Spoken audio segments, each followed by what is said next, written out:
নমস্কাৰ ছাত্ৰ-ছাত্ৰীসকল, মই আজি তোমালোকৰ কাৰণে লৈ আহিছোঁ ক্লাছ 10ৰ ছ'চিয়েল ছায়েন্স চেপ্টাৰটোৰ নাম হ'ল বিত্তীয় সাক্ষৰতা। এই বছৰ এই চেপ্টাৰটো নতুনকৈ এড কৰা হৈছে, কিতাপখন যিহেতু চেঞ্জ কৰা হৈছে, চ' এই চেপ্টাৰটো নতুনকৈ এড কৰা হৈছে। এই চেপ্টাৰটোৰ পৰা মই যিমান পাৰিছোঁ লাইন বাই লাইন পঢ়ি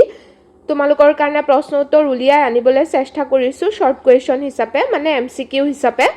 চ' চেপ্টাৰটো ধুনীয়াকৈ লিখি ল'বা, যাতে তোমালোকৰ ছমহীয়া পৰীক্ষাৰ বাবেই হওক বা তোমালোকে যেতিয়া ফাইনেল এক্সামত বহিবা তেতিয়া যাতে তোমালোকৰ হেল্প হয়, তেনেকৈ লিখি ল'বা। মই যিমানখিনি আনিছোঁ সকলোখিনি বহুত ইম্পৰ্টেণ্ট হয়। চ' আহা আমি ষ্টাৰ্ট কৰোঁ। ফাৰ্ষ্ট প্ৰশ্নটো হ'ব, দুটা গুৰুত্বপূৰ্ণ বেংকিং কাৰ্ড কি কি? এটা হ'ল ডেবিট কাৰ্ড আৰু এটা হ'ল ক্ৰেডিট কাৰ্ড। দুটা গুৰুত্বপূৰ্ণ বেংকিং কাৰ্ড। ডেবিট কাৰ্ড কি? ডেবিট কাৰ্ড হৈছে এক বৈদ্যুতিক পৰিশোধ কাৰ্ড, যি কাৰ্ড বেংকে নিজৰ গ্ৰাহকক প্ৰদান কৰে। ইয়াক চমুকৈ ATM কাৰ্ড বুলিও কোৱা হয়। তাৰপিছত হ'ব ডেবিট কাৰ্ডৰ মুখ্য কাৰ্য দুটা কি কি? প্ৰথম কাৰ্যটো হ'ব যে এই কাৰ্ড ব্যৱহাৰ কৰি গ্ৰাহকে নগদ জমা, টকা উলিওৱা আৰু হিচাপৰ লেনদেন সম্পৰ্কীয় তথ্য লাভ কৰিব পাৰে। আৰু দ্বিতীয়তে, ডেবিট কাৰ্ডৰ জৰিয়তে যিকোনো ব্যক্তি বা ব্যৱসায় প্ৰতিষ্ঠানত স্ৱাইপ যন্ত্ৰৰ সহায়ত নগদবিহীন লেনদেন কৰিব পাৰে। এই দুটা কাম কৰিব পাৰে মানুহে। ডেবিট কাৰ্ডৰ সহায়ত লেনদেন কৰিলে কাৰ্ড ধাৰকৰ কোনটো হিচাপৰ পৰা পইচা কটা যায়? বেংক একাউণ্ট থাকে, বেংক হিচাপ বা একাউণ্টৰ পৰা পোনপটীয়াকৈ টকা খৰচ হয় বা কটা যায়। তাৰপিছত হ'ব যে ডেবিট কাৰ্ডত সুৰক্ষাৰ বাবে কি ব্যৱস্থা থাকে? ডেবিট কাৰ্ডত পিন সুৰক্ষা ব্যৱস্থা থাকে, প্ৰয়োজন সাপেক্ষে ইয়াক সলনিও কৰি ল'ব পাৰি। ডেবিট কাৰ্ডৰ আটাইতকৈ ডাঙৰ সুবিধাটো কি? ইয়াৰ আটাইতকৈ ডাঙৰ সুবিধাটো হৈছে ই কাৰ্ড ধাৰকৰ নিজৰ লগত নগদ ধন হাতত ৰখাৰ প্ৰয়োজনীয়তা হ্ৰাস কৰে। 7 নম্বৰটো হ'ব ডেবিট কাৰ্ডৰ এটা সীমাবদ্ধতা উল্লেখ কৰিব দিছে। ডেবিট কাৰ্ডৰ সহায়ত বেংকৰ পৰা লোন লোৱাৰ কোনো সুবিধা নাথাকে। ক্ৰেডিট কাৰ্ড কি? ক্ৰেডিট কাৰ্ড হৈছে এক আধুনিক প্ৰযুক্তি কাৰ্ড, যাৰ মাধ্যমেৰে কাৰ্ডধাৰীয়ে বেংক একাউণ্টত পইচা নথকা অৱস্থাতো সামগ্ৰী বা সেৱা কিনিব পাৰে। ক্ৰেডিট কাৰ্ডৰ জৰিয়তে বেংকে গ্ৰাহকক কি দিয়ে? বেংকে কাৰ্ডধাৰীক অস্থায়ীভাৱে ঋণ দিয়ে, যাতে তেওঁ সামগ্ৰীৰ দাম ততালিকে পৰিশোধ কৰিব পাৰে আৰু পাছত সেই টকা বেংকক ঘূৰাই দিব পাৰে। মানে যিসকলে বিজনেছ কৰে তেওঁলোকৰ কাৰণে লাভ এইটো। সহজ ভাষাত ক্ৰেডিট কাৰ্ড মানে কি? ক্ৰেডিট কাৰ্ড হৈছে এতিয়া কিনা আৰু পাছত পোৱা টকা পৰিশোধ কৰা। ক্ৰেডিট লিমিট বা ক্ৰেডিট সীমা কি? বেংকে প্ৰতিটো কাৰ্ডধাৰীক এটা সৰ্বাধিক টকাৰ পৰিমাণ নিৰ্ধাৰণ কৰি দিয়ে, যিটো সীমালৈকে তেওঁ ঋণ ল'ব পাৰে। ইয়াকে ক্ৰেডিট সীমা বা ক্ৰেডিট লিমিট বোলে। মানে কোনোবাৰ কাৰণে 1 লাখ, কোনোবাৰ কাৰণে 2 লাখ, তেনেকুৱা এটা সীমা থাকে, লিমিট থাকে। তাতকৈ বেছি বেংকে ঋণ নিদিয়ে, মানে ক্ৰেডিট নিদিয়ে। ক্ৰেডিট কাৰ্ড ব্যৱহাৰ কৰাৰ পিছত বেংকে টকা ঘূৰাই দিবলৈ সাধাৰণতে কিমান দিন সময় লয়? 30ৰ পৰা 45 দিন লয়। নিৰ্ধাৰিত সময়ৰ ভিতৰত ক্ৰেডিট কাৰ্ডৰ পইচা ঘূৰাই নিদিলে কি হয়? যদি নিৰ্দিষ্ট সময়ৰ ভিতৰত টকা পৰিশোধ কৰা নহয়, তেন্তে বেংকে সেই ঋণৰ ওপৰত ইণ্টাৰেষ্ট লয়, মানে সুদ লয়। চ' ইণ্টাৰেষ্ট দিব লাগিব যদি টকা ঘূৰাই দিব নোৱাৰে। ATMৰ পৰা টকা উলিওৱাৰ সময়ত কি সাৱধানতা ল'ব লাগে? পিন নম্বৰ ভৰ্তি কৰাৰ সময়ত যাতে আন কোনোবাই চাব নোৱাৰে তাৰ প্ৰতি সাৱধান হ'ব লাগে। কাৰ্ডখন হেৰাই গ'লে বা চুৰি হ'লে কি কৰিব লাগে? কাৰ্ড হেৰালে তৎক্ষণাত বেংকক জনাই কাৰ্ডখনৰ জৰিয়তে হোৱা লেনদেন বন্ধ কৰিব লাগে। কাৰ্ডৰ পিন নম্বৰ কেনেকুৱা হোৱা উচিত? পিন নম্বৰ সদায় সহজে অনুমান কৰিব নোৱাৰাকৈ টানকৈ নিৰ্ধাৰণ কৰিব লাগে। কাৰ্ডৰ কোনবোৰ তথ্য কাৰো সৈতে শ্বেয়াৰ কৰিব নালাগে? Pin, card number, CVV number আৰু কাৰ্ডৰ ম্যাদ উকলাৰ তাৰিখ, মানে এক্সপায়াৰী ডেট যোনটো থাকে, এইবিলাক কাৰো লগত শ্বেয়াৰ কৰিব নালাগে। ইণ্টাৰনেট বেংকিং বা অনলাইন বেংকিং কাক বোলে? ইণ্টাৰনেট বেংকিং হৈছে বেংকে প্ৰদান কৰা এটা সেৱা, যাৰ জৰিয়তে একাউণ্টধাৰীয়ে নিজৰ বেংক একাউণ্ট অনলাইনত ব্যৱহাৰ কৰি বিভিন্ন ধৰণৰ বেংকীয় লেনদেন কৰিব পাৰে। হ'ব নেফ্টৰ সম্পূৰ্ণ নাম কি আৰু ইয়াৰ সুবিধা লিখা। নেফ্টৰ সম্পূৰ্ণ নাম হ'ল ৰাষ্ট্ৰীয় ইলেক্ট্ৰনিক পুঁজি স্থানান্তৰ, নেশ্যনেল ইলেক্ট্ৰনিক ফাণ্ডছ ট্ৰান্সফাৰ। চ' এইটো ইংলিছৰটো আহিলে এইটো নেফ্টৰ ফুল ফৰ্ম, এইটো লিখি ল'বা। এই পদ্ধতিত টকা ইলেক্ট্ৰনিকভাৱে দেশৰ ভিতৰত এটা একাউণ্টৰ পৰা আন এটা একাউণ্টলৈ 24 ঘণ্টাতেই প্ৰেৰণ কৰিব পাৰি। 24 ঘণ্টাই প্ৰেৰণ কৰিব পাৰি। RTGS কি? ইয়াৰ সৰ্বনিম্ন আৰু সৰ্বাধিক প্ৰেৰণৰ পৰিমাণ কিমান RTGS মানে ৰিয়েল টাইম গ্ৰছ সেটেলমেন্ট হৈছে এটা সুৰক্ষিত আৰু বিশ্বাসযোগ্য টকা প্ৰেৰণ পদ্ধতি ইয়াত সৰ্বনিম্ন প্ৰেৰণৰ পৰিমাণ হৈছে 2 লাখ টকা কিন্তু সৰ্বাধিক পৰিমাণৰ কোনো সীমা নাই IMPS কি ইয়াৰ এটা সুবিধা উল্লেখ কৰা IMPS ইমিডিয়েট পেমেন্ট সাৰ্ভিস হৈছে এক তাৎক্ষণিক টকা প্ৰেৰণ ব্যৱস্থা যি মোবাইল ইন্টাৰনেট ATM SMS ৰ জৰিয়তে ব্যৱহাৰ কৰিব পাৰি ইয়াৰ লেনদেন মাসুল খুব কম IMPS ৰ জৰিয়তে ভাৰত সৰ্বাধিক কিমান টকা পঠিয়াব পাৰি 2 লাখ টকা পঠিয়াব পাৰি UPI কি ইউনিফাইড পেমেন্টছ ইন্টাৰফেস হৈছে এটা তাৎক্ষণিক পেমেন্ট ব্যৱস্থা যি মোবাইল ফোনৰ মাধ্যমেৰে টকা প্ৰেৰণ কৰিবলৈ ব্যৱহাৰ কৰা হয় UPI পদ্ধতিটো কেতিয়া আৰু কোনে উদ্ভাৱন কৰিছিল ইম্পৰ্টেন্ট হয় 2016 চনত national payments corporation of India NPCI এটো ফুল ফৰ্ম আহিব পাৰে সো NPCI ফুল ফৰ্ম এটো লিখিবা সো এটো হ'ব বহুত কেটা উত্তৰ সোমাই গল একেলগে তিনিটা UPI ID কি UPI ID হৈছে এটা বিশেষ পৰিচয় মানে ইউনিক পেমেন্ট এড্ৰেছ ঠিক আছে যাৰ মাধ্যমেৰে কোনোবাই টকা পঠিয়াব পাৰে বা গ্ৰহণ কৰিব পাৰে পিছত হ'ব যে কেইটামান প্ৰচলিত UPI এপৰ উদাহৰণ দিব দিছে Paytm PhonePe Google Pay VHIM মানে ভীম একেটা তাৰ পিছত হ'ব UPI পদ্ধতিটো সুৰক্ষিত নে ই কি নিয়ম মানি চলে হয় ই খুব সহজ সুৰক্ষিত আৰু তাৎক্ষণিক ব্যৱস্থা UPI এ ভাৰতীয় ৰিজাৰ্ভ বেংকৰ দুটা সুৰক্ষা ধাপ মানি চলে টু ফেক্টৰ অথেন্টিকেশন যে এটো মানি চলে UPI টু ফেক্টৰ অথেন্টিকেশন বা দুটা সুৰক্ষা ধাপ কি প্ৰথম ধাপত মোবাইল নম্বৰ বেংকৰ সৈতে সংযোগ কৰা থাকে দ্বিতীয় ধাপত UPI পিন থাকে যাৰ ফলত লেনদেন সুৰক্ষিত হয় আৰু কোনো অপব্যৱহাৰ নঘটে সাধাৰণতে UPI লেনদেনৰ দৈনিক সৰ্বাধিক সীমা কিমান 1 লাখ টকা UPI পিন কেতিয়া ব্যৱহাৰ কৰিব লাগে আৰু কেতিয়া নালাগে সো UPI পিন কেৱল টকা পঠোৱাৰ সময়তে লাগে টকা লোৱাৰ সময়ত নহয় হেদৰে টকা লোৱাৰ বাবে QR কোড স্ক্যান কৰিব নালাগে বেংক কি বেংক এটা বিত্তীয় প্ৰতিষ্ঠান যি গ্ৰাহকৰ ধন জমা লোৱা দাবী অনুসৰি পৰিশোধ কৰা আৰু ঋণৰ ব্যৱসায় কৰে অৰ্থনীতিবিদ ক্ৰাউথৰৰ মতে বেংকৰ পূৰ্বপুৰুষসকল কোন আছিল বেপাৰী সোণাৰী আৰু ঋণ দিউতা মহাজনসকল আছিল বেংকৰ পূৰ্বপুৰুষ কোন যুগত আৰু ক'ত বেংক অফ ভেনিস স্থাপন কৰা হৈছিল মধ্য যুগত ইটালীৰ যুদ্ধ বিগ্ৰহৰ সময়ত ধনৰাশি সংগ্ৰহ কৰিবলৈ নিয়োগ কৰা আয়ুক্তসকলক কি কোৱা হৈছিল মন্টে বুলি কোৱা হৈছিল মন্টে শব্দটোৰ ঠাইত জাৰ্মান সকলে কি শব্দ ব্যৱহাৰ কৰিছিল বেংক শব্দ ব্যৱহাৰ কৰিছিল জাৰ্মান সকলে আৰু মন্টে শব্দ ব্যৱহাৰ কৰিছিল ইটালিয়ান সকলে ইটালী ফৰাসী আৰু ইংলেণ্ডত এই শব্দটো কেনেকৈ পৰিৱৰ্তন হৈছিল ইটালীত বেংক ফৰাসীত বেংকে আৰু ইংলেণ্ডত বেংক হৈ পৰিছিল চেঞ্জ হৈ পিছত ভাৰতবৰ্ষত প্ৰথম কেতিয়া বেংক স্থাপন কৰা হৈছিল আৰু ইয়াৰ নাম কি আছিল 1770 চনত প্ৰথম বেংক স্থাপন কৰা হৈছিল আমাৰ ভাৰতত আৰু ইয়াৰ নাম আছিল বেংক অফ হিন্দুস্তান অসমৰ থলুৱা লোকৰ প্ৰচেষ্টাত গঢ় লৈ উঠা প্ৰথমটো বেংক কি আছিল আৰু ই কেতিয়া স্থাপিত হৈছিল বেংক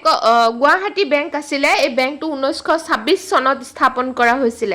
কেন্দ্ৰীয় বেংক কি কেন্দ্ৰীয় বেংক হৈছে এখন দেশৰ বেংক ব্যৱস্থাৰ মুৰব্বী বেংক যাক নীতি নিৰ্দেশনা অনুসৰি অন্যান্য বেংকসমূহে কাৰ্য সম্পাদন কৰিব লাগে পৃথিৱীৰ আটাইতকৈ পুৰণি কেন্দ্ৰীয় বেংকটো কি আৰু ই কেতিয়া স্থাপিত হৈছিল ছুইডেনৰ ৰিস্ক বেংক হৈছে আটাইতকৈ পুৰণি কেন্দ্ৰীয় বেংক ই 1656 চনত স্থাপন কৰা হৈছিল ভাৰতবৰ্ষৰ কেন্দ্ৰীয় বেংকটোৰ নাম কি আৰু ই কেতিয়া স্থাপন কৰা হৈছিল ৰিজাৰ্ভ বেংক অফ ইণ্ডিয়া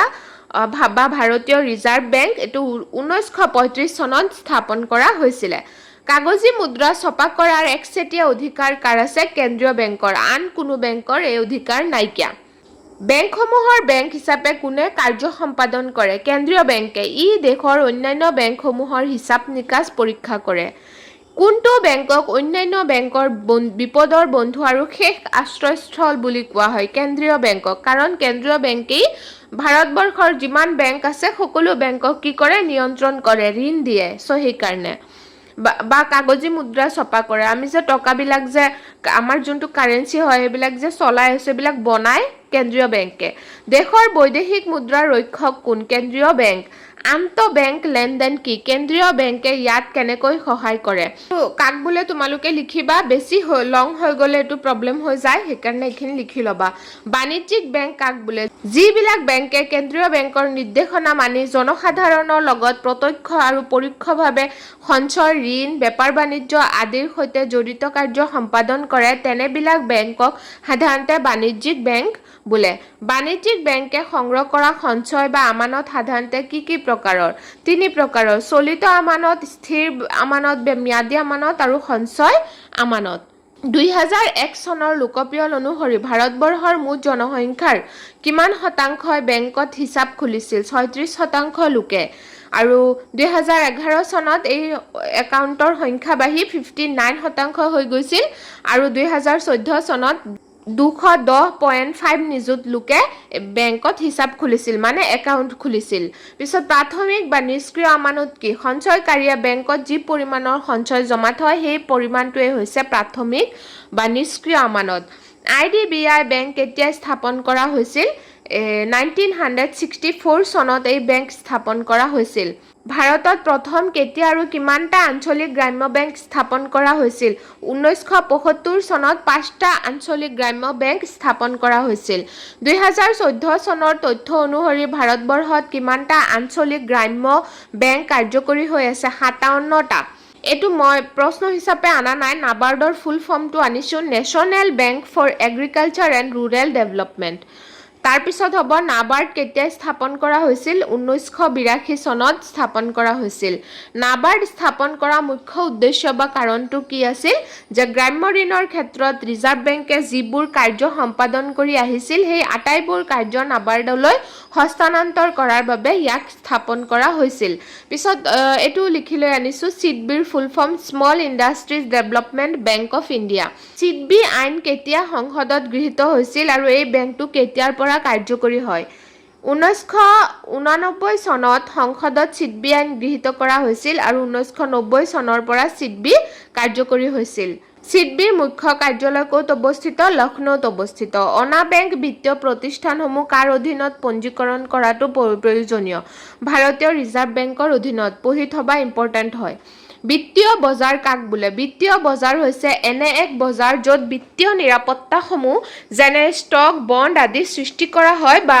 বিনিময় কৰা হয় তাৰ পিছত হ'ব সহজ ভাষাত বিত্তীয় বজাৰৰ সংজ্ঞা দিয়া সহজ ভাষাত ক'বলৈ গ'লে বিত্তীয় বজাৰ হৈছে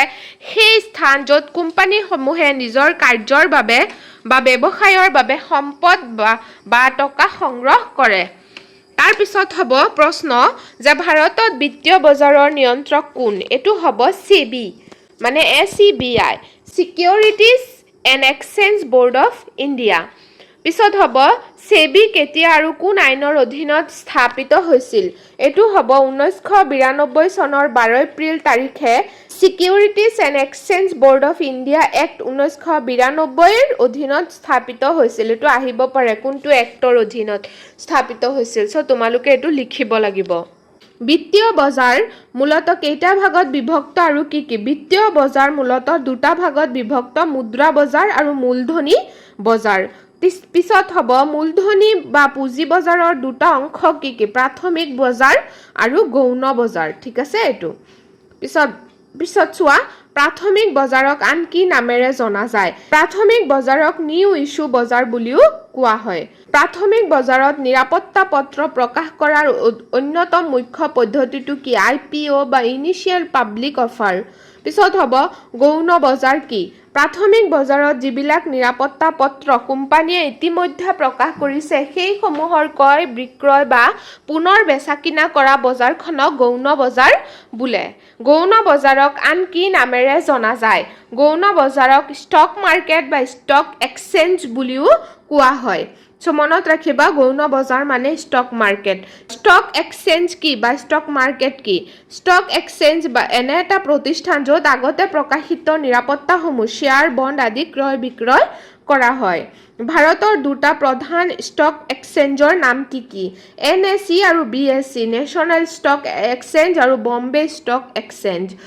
প্ৰাইমেৰী মাৰ্কেট আৰু সেকেন্ডাৰী মাৰ্কেট মানে কি সো প্ৰাইমেৰী মাৰ্কেট মানে হ'ব প্ৰথমবাৰৰ বাবে নতুন নিৰাপত্তা পত্ৰ প্ৰকাশ পোৱা বজাৰ আৰু সেকেন্ডাৰী মানে ইতিমধ্যে থকা নিৰাপত্তা পত্ৰ ক্ৰয় বিক্ৰয় বজাৰ ষ্টক বা শ্বেয়াৰ হোল্ডাৰ কি ষ্টক হৈছে কোম্পানীত অংশীদাৰিত্ব প্ৰতিনিধিত্ব কৰা বিত্তীয় নিৰাপত্তা পত্ৰ যিসকলে এই ষ্টক ক্ৰয় কৰে তেওঁলোকক কোম্পানীৰ অংশধাৰক বা শ্বেয়াৰ হোল্ডাৰ বোলে তাৰ পিছত হ'ব লাভাংশ কি লাভাংশ হৈছে কোম্পানীৰ লাভৰ এটা অংশ যিটো অংশধাৰক বা শ্বেয়াৰ হোল্ডাৰ সকলৰ মাজত বিতৰণ কৰা হয় ভাৰতত ষ্টক বিলি কৰা তিনিটা প্ৰধান কোম্পানীৰ উদাহৰণ দিয়া কোল ইণ্ডিয়া লিমিটেড ONGC আৰু টাটা গ্ৰুপ বণ্ড কি ইয়াক কোনে আৰু কিয় জাৰি কৰে বণ্ড হৈছে এক ঋণমূলক বিত্তীয় সঁজুলি সাধাৰণতে কোম্পানী আৰু চৰকাৰে ধন সংগ্ৰহ কৰাৰ উদ্দেশ্যে বণ্ড বিলি কৰে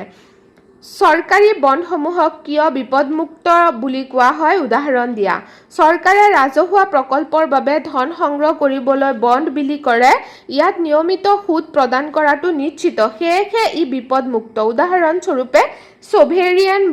গোল্ড বণ্ডছ SGBS সো এটো আহিব পাৰে আৰু এটো IIBS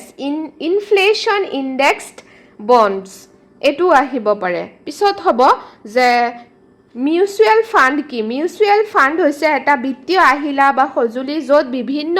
বিনিয়োগকাৰীৰ পৰা ধন সংগ্ৰহ কৰি বহু নিৰাপত্তা পত্ৰত বিনিয়োগ কৰি ধন বৃদ্ধি কৰাৰ চেষ্টা কৰা হয় মিউচুৱেল ফাণ্ডক কিয় সমষ্টিগত বিনিয়োগ আঁচনি বুলি কোৱা হয় ইয়াত বহুতো বিনিয়োগকাৰীৰ ধন একলগ কৰি পেছাদাৰীভাৱে ষ্টক বণ্ড আৰু অন্যান্য বিত্তীয় সঁজুলিত লগাই ধন বৃদ্ধি কৰা হয় বাবে ইয়াক সমষ্টিগত বিনিয়োগ আঁচনি বোলে বহুমুখিতা কি আৰু ইয়াৰ লাভ কি মিউচুৱেল ফাণ্ডে বিনিয়োগকাৰীৰ ধন কেৱল এটা কোম্পানীত নলগাই বিভিন্ন কোম্পানীৰ ষ্টক বণ্ড আৰু অন্যান্য বিত্তীয় সঁজুলিত লগায় ইয়াকে বহুমুখিতা বোলে ইয়াৰ ফলত বিনিয়োগৰ বিপদাশংকা বা বিপদশংকাৰ কিছু পৰিমাণে হ্ৰাস পায় পিছত হ'ব যে SIP কি SIP হৈছে সো SIPৰ ফুল ফৰ্মটো চাই লোৱা আগতে সিস্টেমেটিক ইনভেষ্টমেণ্ট প্লেন পিছত হ'ব যে SIP হৈছে মিউচুৱেল ফাণ্ডত এককালীন বা এবাৰতে ধন বিনিয়োগ কৰাৰ পৰিৱৰ্তে এটা নিৰ্দিষ্ট পৰিমাণৰ ধন নিয়মিতভাৱে মিউচুৱেল ফাণ্ড আঁচনিত বিনিয়োগ কৰাৰ এক সুব্যৱস্থা পানৰ সম্পূৰ্ণ নাম বা অৰ্থ কি পাৰ্মানেণ্ট একাউণ্ট নাম্বাৰ বা স্থায়ী একাউণ্ট নম্বৰ পান নম্বৰটো কিমানটা অংকৰ আৰু ইয়াক কোনে জাৰি কৰে পান নম্বৰটো 10টা অংকৰ আখৰ আৰু সংখ্যাৰ এক নম্বৰ যাক ভাৰত চৰকাৰৰ আয়কৰ বিভাগৰ দ্বাৰা জাৰি কৰা হয়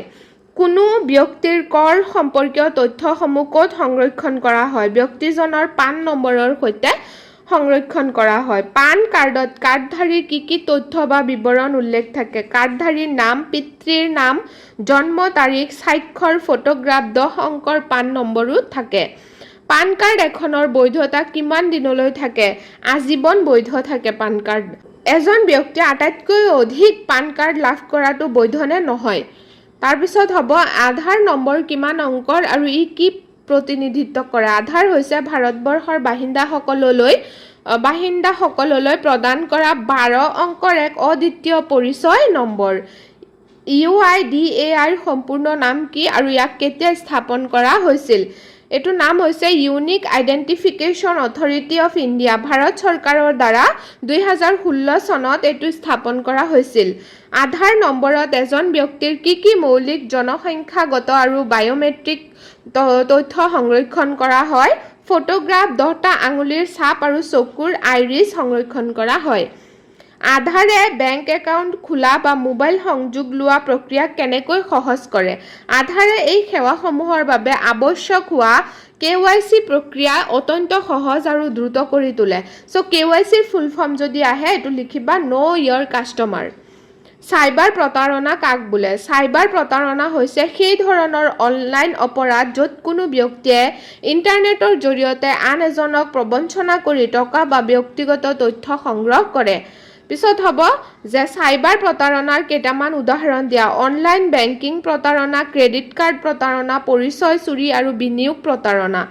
অনলাইন বেংকিং আৰু ক্ৰেডিট কাৰ্ড প্ৰতাৰণা কি এই ধৰণৰ প্ৰতাৰণাত চাইবাৰ অপৰাধীয়ে ভুক্তভোগীৰ অনলাইন বেংকিং বা ক্ৰেডিট কাৰ্ডৰ তথ্য চুৰ কৰে আৰু সেই তথ্য ব্যৱহাৰ কৰি বেংক একাউণ্টৰ পৰা ধন লুট কৰে। বিনিয়োগ প্ৰতাৰণা বুলিলে কি বুজা? চ' বিনিয়োগ প্ৰতাৰণাটো তোমালোকে এইটো এইখিনিলৈকে লিখি ল'বা। পিছত হ'ব পৰিচয় চুৰ কি, এইটোও লিখি ল'বা, তোমালোকে অলপ লং হয় নকওঁ এইখিনি। পিছত হ'ব মুক্তিপণৰ দাবী বা ৰেনচমৱেৰ কি, এইখিনিও লিখি ল'বা, এইখিনি ইয়াৰ পৰা ইয়ালৈকে হ'ব। ফিচিং বুলিলে কি বুজা? ফিচিং এইখিনি হ'ব। চ' এইখিনি লাষ্ট হয়, সেইকাৰণে ইমান লং আৰু অলপ লঙো হয়, সেইকাৰণে নক'লোঁ তোমালোকে। আশা কৰোঁ তোমালোকে ভিডিঅ'খনৰ জৰিয়তে উপকৃত হৈছা আৰু তোমালোকক মই বুজোৱা নাই, এনেই লং হৈ যায়, বুজাই থাকিলে আৰু লং হ'ব, সেইকাৰণে পঢ়ি গৈছোঁ। নিশ্চয় তোমালোকৰ টিচাৰসকলে বুজাই দিছেই চাগে চেপ্টাৰটো। চ' তোমালোকে এইখিনি লিখি ল'বা ধুনীয়াকৈ আৰু চেনেলটো ছাবস্ক্ৰাইব কৰিবলৈ নাপাহৰিবা। ধন্যবাদ।